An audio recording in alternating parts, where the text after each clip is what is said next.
పళ్ళు రాలగొట్టుకోవడానికి ఏ రాయి అయినా ఒక్కటే. ఈరోజు డిఎంకేని వాడగొట్టి టీవీకేని గెలిపించారు తమిళ ప్రజలు.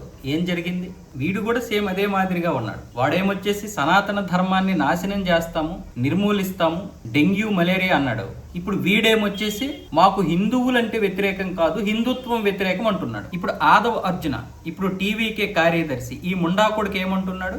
ఈ ముండాకొడుకు అంటున్నాడు, ఉదయనిధి స్టాలిన్ యొక్క అభిప్రాయం హిందువులకి వ్యతిరేకం కాదు, హిందుత్వానికి వ్యతిరేకం. ఎందుకంటే నార్త్ లో దాని అర్థం వేరంట, ఇక్కడ దాని అర్థం వేరంట. ఇక్కడ అసమానత అంట, తమిళనాడులో సనాతనం అంటే అసమానత అంట. ఈ గాడిద ముండా కొడుకులు హిందువులు ఓట్లతో గెలిచారు, హిందువులు ఓట్లేస్తే గెలిచారు, హిందువులు బ్రతిమలాడుకుంటే గెలిచారు. నిజంగా ఎలక్షన్ ముందు ఈ మాట అనగలిగారా వీళ్ళు? నిజంగా మాకు హిందువులంటే ఇది లేదు, హిందుత్వం అంటేనే మాకు వ్యతిరేకత అని ఎలక్షన్ ముందు అంటే అప్పుడు వీడి పారదర్శకత మనకు నచ్చేది. వీళ్ళలో పారదర్శకత ఉంది అని మనం నమ్మేవాళ్ళం, వీళ్ళలో గట్స్ ఉన్నాయి అని నమ్మేవాళ్ళం. మరి నిజంగా మరి తమిళ హిందువులకి ఎంత బుద్ధి బుర్ర లేదో నాకు అర్థం కావడం లేదు. కానీ పళ్ళు రాలగొట్టుకోవడానికి ఒక రాయి నుంచి ఇంకొక రాయికి మారారు అంతే, అంతకు మించి ఏమి లేదు. వాడు వీడు ఒకటే. వీడు జోసెఫ్ విజయ్, వాడు ఉదయనిధి స్టాలిన్. అంటే ఉదయనిధి స్టాలిన్ అయినా ఒక్కటే, జోసెఫ్ విజయ్ అయినా ఆదవ్ అర్జున్ అయినా ఒక్కటే. వీళ్ళందరూ హిందుత్వానికి వ్యతిరేకం,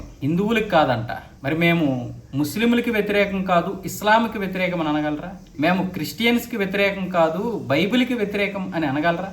సిగ్గుండాలి కొంచెమైన మనకి. ఓట్లేసి గెలిపిస్తున్నటువంటి ఈ హిందూ వెధవలకి మొదట బుద్ధి ఉండాలి. నిజంగా ఈ మాట నేను అంటున్నాను, ఆవేశంతో అంటున్నా. ఒక్కొక్కడు నిన్న ప్రెస్ మీట్ పెట్టి మరి ఈ విషయాల గురించి మాట్లాడుతున్నారు తమిళనాడులో. ఇప్పుడు విజయ్ గడి బుద్ధి అర్థమైందా? నేను 6 నెలలు చూడండి లేదా సంవత్సరం చూడండి, వాడి బుద్ధి బయట పడుతుంది అని చెప్పాను. కానీ వాడు 6 రోజుల్లోనే వాడి బుద్ధిని చూపించాడు.